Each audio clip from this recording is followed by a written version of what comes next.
نحمده ونستعينه ونستغفره ونؤمن به ونتوكل عليه ونعوذ بالله من شرور أنفسنا ومن سيئات أعمالنا من يهده الله فلا مضل له ومن يضلل فلا هادي له ونشهد أن لا إله إلا الله وحده لا شريك له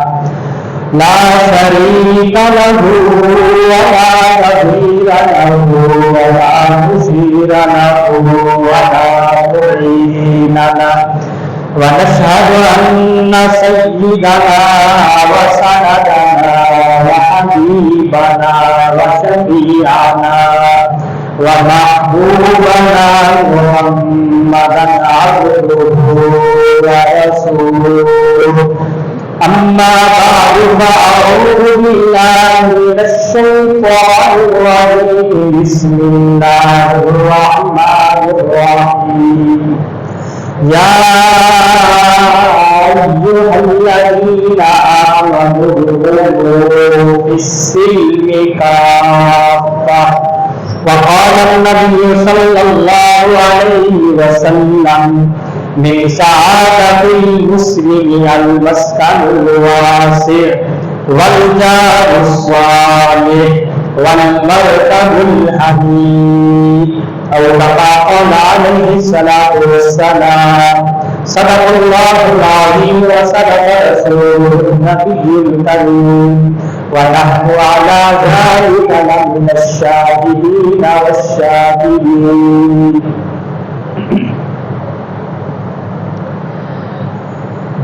محترم بزرگوں اور بھائیوں،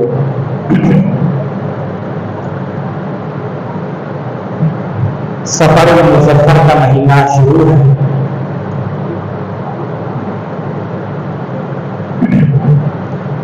اس سفر کے مہینے کے بارے میں ہمارے معاشرے میں بڑی عجیب و غریب باتیں مشہور ہیں جو کہ زمانہ جاہلیہ سے چلی آ رہی ہیں۔ میں نے آپ کے سامنے قرآن مجید کی آیت کا ایک حصہ تلاوت کیا ہے جس میں اللہ کا فرمان ہے کہ تم پورے کے پورے اسلام میں داخل ہو جاؤ۔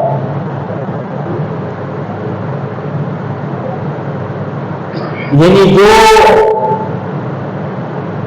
نبی کریم صلی اللہ علیہ وسلم نے ہمیں باتیں بتلائی ہیں اس کے مطابق زندگی گزارو۔ جاہلیہ کی جو باتیں ہیں، رسومات ہیں، بدعات ہیں، خرافات ہیں، ان کو چھوڑ دو۔ اور میں نے آپ کے سامنے حدیث پڑھی، پیارے نبی کریم صلی اللہ علیہ وآلہ وسلم نے فرمایا کہ مسلمان کی سعادت میں سے 3 باتیں ہیں۔ جس مسلمان میں یہ 3 باتیں پائی جائیں، جس مسلمان کو یہ 3 چیزیں حاصل ہو جائیں تو فرمایا کہ اس کے لیے نیک بختی ہے، سعادت مندی ہے۔ پہلی چیز المسکن الواسع، فرمایا کہ اس کا گھر وسیع ہو، وسعت والا ہو، تنگ گھر نہ ہو۔ اور مقصود بھی یہی ہے کہ گھر وسیع ہو، تنگ نہ ہو۔ باقی اس گھر کی جو زیب و زینت ہوتی ہے، ٹیپ ٹاپ ہوتی ہے، ماربل وغیرہ وغیرہ، یہ قابل تعریف نہیں۔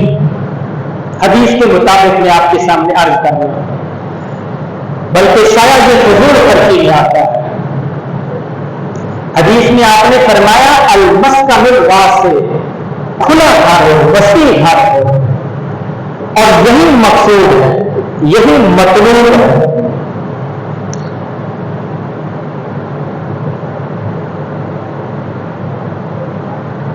جب ہم وضو کرتے ہیں تو وضو کے درمیان میں یا وضو کے بعد ایک دعا کیا کرتے ہیں جو کہ حدیث سے بھی ثابت ہے، اللہم اغفر لی ذنبی ووسع لی فی داری وبارک لی فی رزقی۔ یہ نبی کریم صلی اللہ علیہ وسلم نے ہمیں دعا بتلائی ہے، سکھلائی ہے۔ اس میں 3 چیزیں ہیں۔ ایک چیز، یا اللہ ہمارے گناہ معاف کرنا، یہ بھی ضروری ہے۔ اگر ہمارے گناہ معاف ہو گئے، ہمیں بخش دیا گیا تو ہم کامیاب ہو گئے۔ اس لیے جیسے ہی نبی کریم صلی اللہ علیہ وسلم سلام پھیرتے تھے نماز کا تو استغفار فرمایا کرتے تھے۔ حالانکہ آپ تو پاک صاف معصوم تھے، لیکن وہ امت کو ایک بتلانے کے لیے، سبق سکھلانے کے لیے کہ یقیناً ہماری عبادت میں کمی ہے، کوتاہی ہے، ہم حق ادا نہیں کر سکتے، اس لیے اللہ سے استغفار، استغفر اللہ استغفر اللہ استغفر اللہ، یہ سنت ہے۔ اس لیے جب سلام پھیرے تو سب سے پہلے بھی الفاظ کہا کرے استغفر اللہ، یا اللہ جو کمی کوتاہی رہتی معاف کرنا ہوگی، اور اللہ کا شکر بھی ادا کیا کرے کہ اے اللہ آپ نے ہمیں اپنے حضور سجدہ کرنے کی توفیق عطا فرمائی۔ یہ اللہ کی توفیق سے ہوتا ہے، اللہ کی توفیق سے ہوتا ہے۔ اگر اللہ کی توفیق نہ ہو تو پتہ نہیں ہم کہاں پھر رہے ہوں۔ اس لیے اللہ کا شکر بھی ادا کیا کرے، معافی بھی مانگا کرے اللہ تعالیٰ سے۔ تو آپ نے فرمایا اللہم اغفر لی ذنبی، اے اللہ ہمارے گناہ معاف فرما دیجیے، ووسع لی فی داری، اور ہمارے گھر میں وسعت پیدا کرنا، یعنی ہمیں کھلا گھر عطا کرنا۔ یہ حدیث میں بھی آ گیا۔ اور تیسری چیز آپ نے دعا فرمائی وبارک لی فی رزقی، کہ اللہ ہمارے رزق میں برکت عطا کرنا۔ اصل چیز بھی برکت ہے، کثرت نہیں ہے، اور برکت یہ کہیں اور سے ہمیں ملتی ہے، پیسوں سے نہیں ملتی ہے، راحت پیسوں سے نہیں ہم خرید سکتے۔ ایسے بھی ہوتا ہے راحت خریدنے کے لیے کروڑ روپے ہم لگا دیتے ہیں، لیکن ہمیں راحت نہیں ملتی، اور کبھی بغیر پیسوں کے راحت مل جاتی ہے۔ تو پیسہ بذات خود یہ راحت نہیں پہنچا سکتا، یہ کامیاب ہمیں نہیں کر سکتا، ہماری بھوک پیاس ختم نہیں کر سکتا بذات خود پیسہ۔ اس لیے اللہ کے نبی دعا فرمائے یا اللہ ہمارے رزق میں، مال میں، جان میں برکت پیدا کرتا۔ اور اصل میں عزیزوں یہی چیز اللہ سے یہی مانگا کرے کہ یا اللہ آپ نے جو بھی ہمیں عطا فرمایا، تھوڑا مال ہے، زیادہ ہے، رزق ہے، مال ہے، رزق یہ اس کا مفہوم بہت زیادہ وسیع ہے۔ صرف مال کو، کھانے پینے کی چیزوں کو رزق نہیں کہا جاتا، اس میں اولاد بھی ہے، اس میں کاروبار بھی ہے، ساری چیزیں اس میں آ جاتی ہیں۔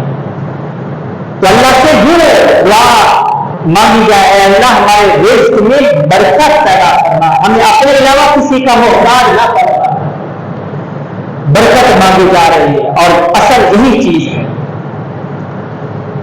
تو آپ نے فرمایا مسلمان کی نیک بختی میں سے ایک چیز ہے المسکن الواسع، کے گھر وسیع ہو۔ تو اللہ سے وسیع گھر مانگا جائے، اللہ سے پیسہ بھی مانگا جائے، اللہ سے مال بھی مانگا جائے، 10 روپے، 10 لاکھ، 10,000، 10 کروڑ، 10 ارب اللہ سے مانگے، اور پھر اس کے حقوق پورا کرے۔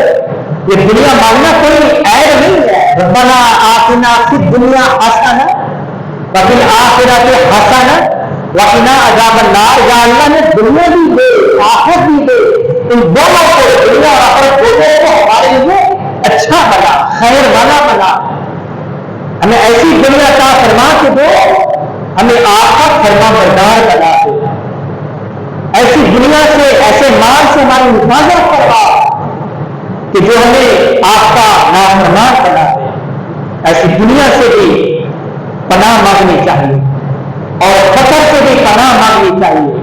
قال الفقر یکون کفرا، بساؤ غربت فقر جو تنگدستی جو ہوتی ہے، بساؤ ایسے بھی ہوتا ہے، حدیث کے الفاظ ہے آپ نے فرمایا کہ بساؤ ایسے بھی ہوتا ہے کہ آدمی وہ کفر تک پہنچا سکتی ہے۔ اس لیے اللہ سے مال مانگیں، جو کچھ بھی مانگنا اللہ کے آگے آپ ہونا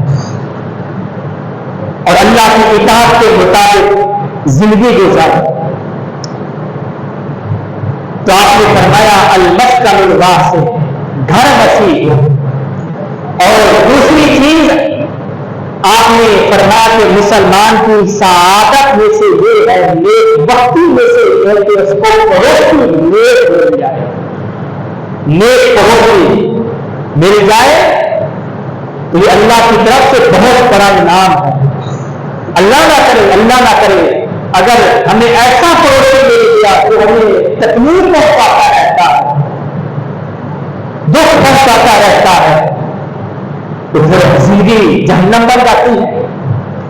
اس لیے آپ نے فرمایا کہ اللہ سے نیک پڑوسی مانگو، اور یہ نیک پڑوسی کا مل جانا یہ مسلمان کی نیک وقتی ہے، مسلمان کی سعادت میں سے ہے کہ اگر ہمیں نیک پڑوسی مل جائے۔ ایسے ایسے بزرگ بھی گزرے ہیں، غالباً حضرت عبداللہ بن مبارک رحمۃ اللہ نے اپنا گھر چھوڑنے لگے تھے، لیکن جو پڑوسی تھے آگے رکاوٹ مانگے کہ ہم آپ کو یہاں سے مل جانے دیں گے، اگر آپ کو مال کی ضرورت ہے، پیسوں کی ضرورت ہے، ہم آپ کو دیں گے، لیکن ہم آپ کو یہاں سے نہیں جانے دیں گے۔ ایسے بھی پڑوسی ہوتے ہیں، اور ایسے بھی پڑوسی ہوتے ہیں کہ ان سے پناہ مانگی جاتی ہے۔ تو نیک پڑوسی حدیث میں آتا ہے، ایک عورت کے بارے میں صحابہ نے نبی کریم صلی اللہ علیہ وسلم سے سوال کیا، یا رسول اللہ ایک عورت ہے بڑی نیک ہے، صدقہ خیرات نفل پتہ نہیں کیا کیا کرتی رہتی ہے، نفلی نمازیں پڑھتی رہتی ہے، لیکن یا رسول اللہ تو ہی جیرانا، اپنے پڑوسیوں کو تکلیف دیتے اپنی بلسان اپنی زبان کے ساتھ، اپنی زبان کے ساتھ اپنے پڑوسیوں کو تکلیف دیتی ہے۔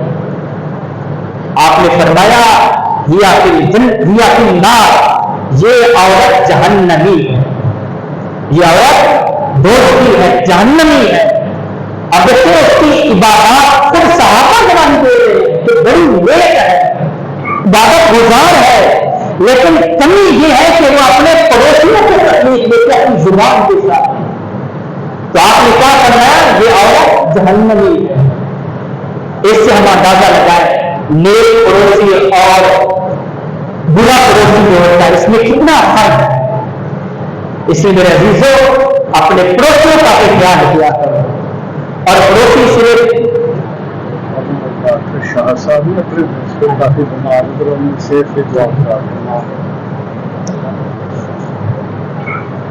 اس لیے پڑوسیوں کا خیال کیا کرو، ان کو تکلیف نہ پہنچایا کرو، چاہے ہمارا پڑوسی غیر مسلم ہی کیوں نہ ہو، کافر ہی کیوں نہ ہو، اس کو بھی تکلیف دکھ نہ پہنچاؤ، اس کو بھی حقوق۔ اور پڑوسی صرف گھر کا پڑوسی نہیں، ہمارے آس پاس جو بیٹھے یہ بھی پڑوسی، ہم جب سفر کرتے ہیں ہمارے ساتھ سیٹ پر جو بیٹھے ہوتے ہیں وہ بھی ہمارے پڑوسی ہوتے ہیں۔ ہر ایک کے اللہ کے نبی نے حقوق بیان فرمائے، اس لیے آپ نے فرمایا کہ مسلمان کی نیک وقتی ہے کہ اس کو پڑوسی جو ہے وہ نیک مل جائے، نیک پڑوسی۔ تو میں آپ کر رہا تھا ہم اپنی زبان سے کسی کو بھی تکلیف نہ پہنچائے، کسی کو بھی دکھ اور تکلیف نہ پہنچائے۔ حدیث میں آتا ہے صبح کا ابن آدم اصبح ابن آدم ابن آدم کا ذکر کرتا ہے تو ہمارے اعضاء زبان کے آگے یہ ہاتھ جوڑتے ہیں، تیری مہربانی کہ سیدھی سیدھی چلنا، اگر تو سیدھی چلے گی تو ہم بھی سیدھے چلیں گے، اور اگر تو نہیں چلے گی تو پھر ہم بھی ٹوڑے ہو جائیں گے، تیری مہربانی تجھے واسطہ ہے۔ یہ حدیث کے الفاظ ہے۔ زبان کی بڑی خطرناک چیز ہے، بڑی خطرناک چیز ہے یہ زبان، اس لیے زبان پر کنٹرول کرو۔ آپ نے فرمایا اسلام کیا ہے؟ اسلام یہ ہے طیب الکلام، میٹھا بول بولنا۔ ہمارا بول جو ہے، ہماری زبان سے جو بھی لفظ نکلے میٹھا بول، اور اطعام الطعام، غریبوں کو کھانا کھلانا، غریبوں کو کھانا کھلانا یہ بڑی اونچی بہت بلند یہ صفات ہے۔ اخلاق کا یہ حسن اخلاق کا یہ حسن اخلاقی پہچان ہے۔ ایسے ہمارے معاشرے میں کہہ دیا جاتا ہے کوئی بات زبان کا کرتا ہے، دل کا بھی صاف ہے، دل کا بڑا کھڑا ہے۔ میرے بھائیوں، ہمارا واسطہ دل کے ساتھ نہیں، ہمارا واسطہ زبان کے ساتھ ہے۔ ہم نے تو زبان سے دیکھنا کہ زبان اس کی کیسی ہے۔ دل کو اللہ تعالیٰ جانتے ہیں، دل اس کے دل میں کیا ہے کیا نہیں ہے، وہ تو اللہ تعالیٰ جانتے ہیں۔ ہمارا تو واسطہ زبان کے ساتھ پڑتا ہے کہ اس کی زبان کیسی ہے۔ اپنے متحد لوگوں کی، غریبوں کی یہ دل آزاری تو نہیں کرتا ہے، ان کو عزت تو نہیں کر دیتا ہے، ایسا بول تو نہیں ہے۔ اس لیے اس پر ہمیں خاص خیال رکھنا چاہیے۔ ہم سب تربیت کے مستحق ہیں، ہم سب کو چاہیے کہ اپنی زبان کی حفاظت کیا کریں، اپنی زبان کو اپنے کنٹرول میں رکھیں۔ جب بھی بولنا ہو تو پھر فرماتے ہیں پہلے بولو پھر بولو، کہ ہمارے اس بول سے کسی کی دل آزاری تو نہیں ہوگی۔ آج ہم دوسری چیزوں کا عمل کرتے ہیں، صدقہ خیرات ہے، سب کچھ ہے، لیکن ہمارا بول میں زبان کا بڑا خطرناک ہے۔ اللہ تعالیٰ شیر خدا رضی اللہ تعالیٰ میں فرماتے ہیں جراحات السنان لحقیان ولا یلتام ما جرح اللسان۔ آپ نے فرمایا کہ تیر تلوار کے زخم مل جاتے ہیں، چھری لگی، تیر لگا، تلوار لگی، اس کا زخم ایک دن مل جاتا ہے، ٹھیک ہو جاتا ہے، کمزور ہو جاتا ہے، بھر جاتا ہے، لیکن آپ نے فرمایا زبان کا زخم جو ہوتا ہے، زبان کا ڈسنا یہ کبھی بھی نہیں مل سکتا۔ آج ہم چھوٹی چھوٹی بات پر بولنا چھوڑ دیتے ہیں رشتے داروں کے ساتھ اور دوسرے لوگوں کے ساتھ، کہ ہمارے تو اس میں توہین آتی، ہمیں اس میں برا بھلا کہہ دیا۔ بھائی ہم اپنے نبی کی سیرت کو دیکھتے ہیں، آپ کے ساتھ لوگ کیسے پیش آتے تھے۔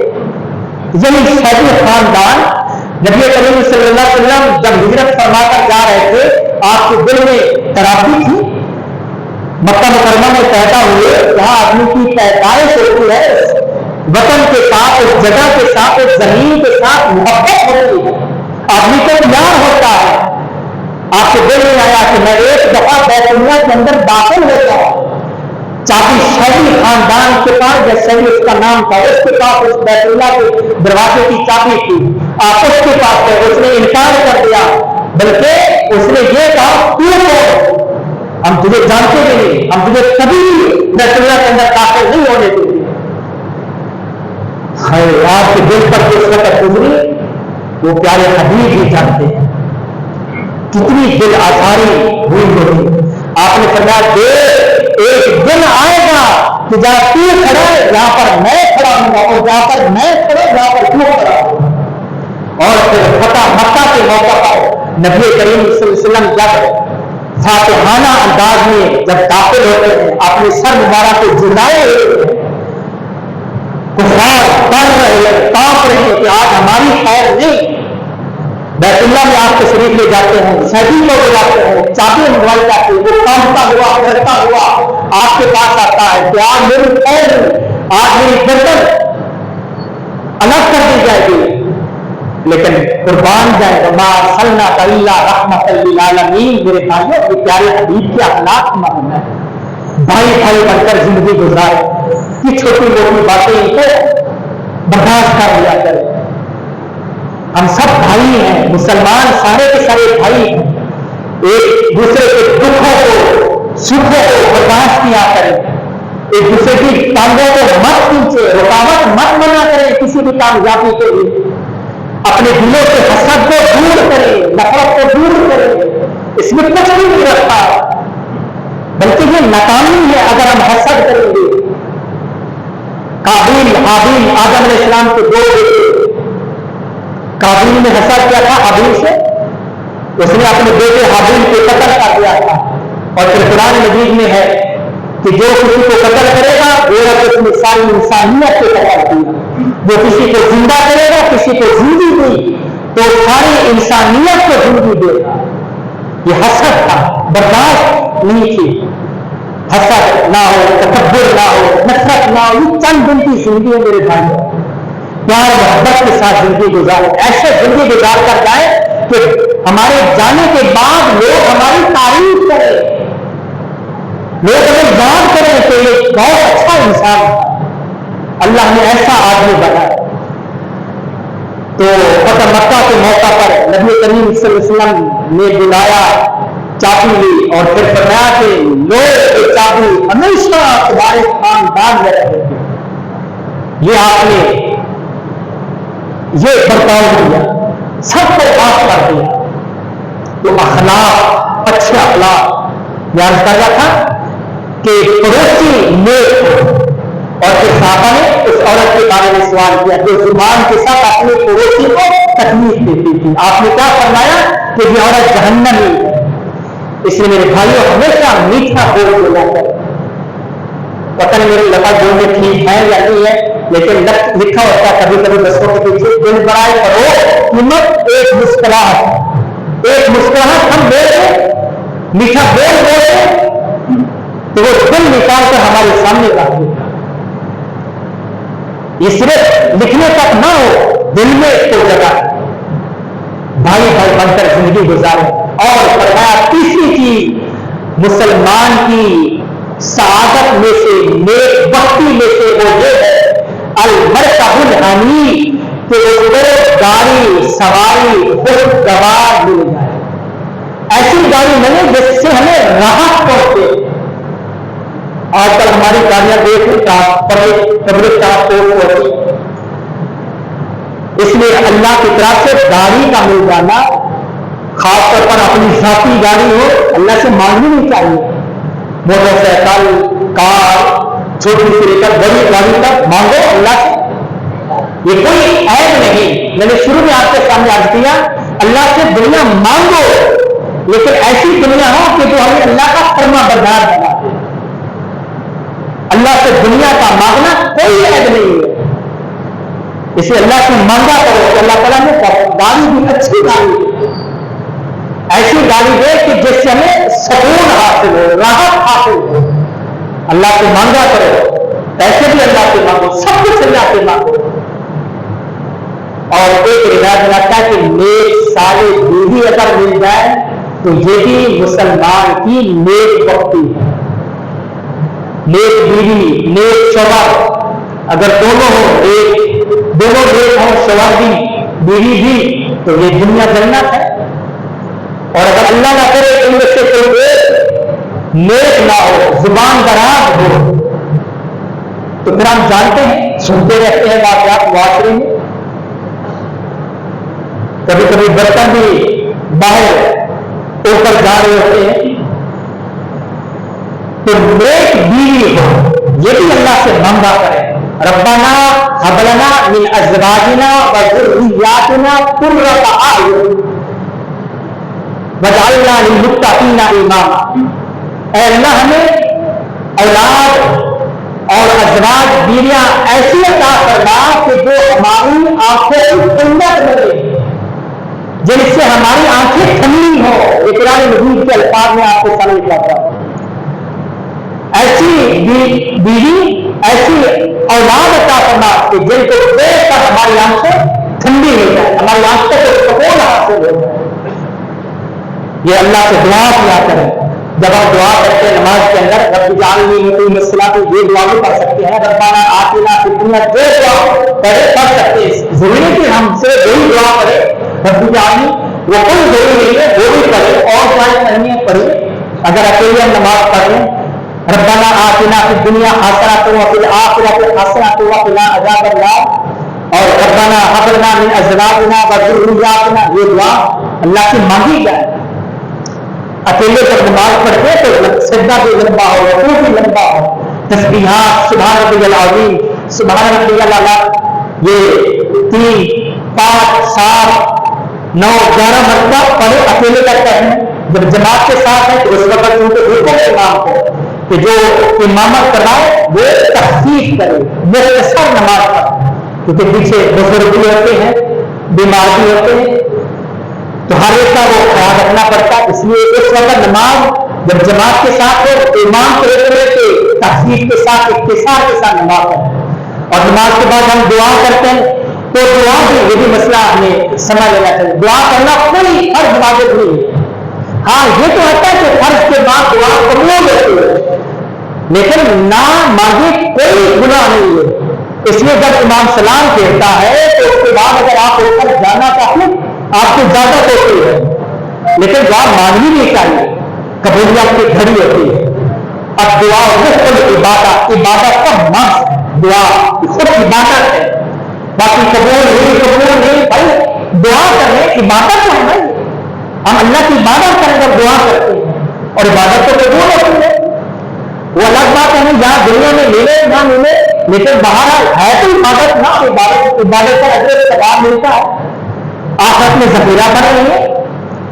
اس لیے مایوس بھی نہیں ہونا چاہیے کہ ہماری دعائیں قبول ہوتی ہیں. دعا عبادت ہے، حدیث کے الفاظ ہے دعا عبادت ہے، اور عبادت پر درست ثواب ملتا ہے. اللہ تعالیٰ راضی ہوتے ہیں، مانگنے پر اللہ راضی ہوتے ہیں، نہ مانگنے پر اللہ ناراض ہوتے ہیں. یہ دین معاملہ ہے. دنیا داروں سے مانگا جائے ناراض، اور اللہ سے نہ مانگا جائے تو اللہ میں راض ہوتے ہیں. نہ مانگنے اللہ سے مانگو. تو دعا کے بارے میں یاد کر رہا تھا. دعا مانگنا کوئی فرض واجب نہیں ہے، اس لیے اگر آپ کو کوئی عذر ہے تو آپ اس پر جا سکتے ہیں. اور باقی یہ دعا کوئی اجتماعی دعا نہیں. ہم نماز پڑھنے کے لیے یہاں پر آئے اکٹھے یہاں پہ دعا کرنے کے لیے، نماز جمعہ کے لیے آئے نا ہم سب، نہ کہ دعا کرنے کے لیے. تو اجتماعی دعائیں صورت ایک بن جاتی ہے، اجتماعی صورت ایک بن جاتی ہے. حقیقت میں نماز جمعہ ادا کرنے کے لیے آئے. اس لیے اگر کسی کو کوئی شرعی عذر ہو تو بغیر دعا مانگے جا سکتا ہے. بہرحال یہ کچھ باتیں میں نے آپ کے سامنے عرض کرنی تھی، وقت بھی ہو چکا ہے. اللہ تعالیٰ ہمیں کامل مسلمان بنائے، ایسا مسلمان بنائے کہ ہم اللہ کو راضی پسند آ جائے. اللہ میں عمل کرنے کی توفیق.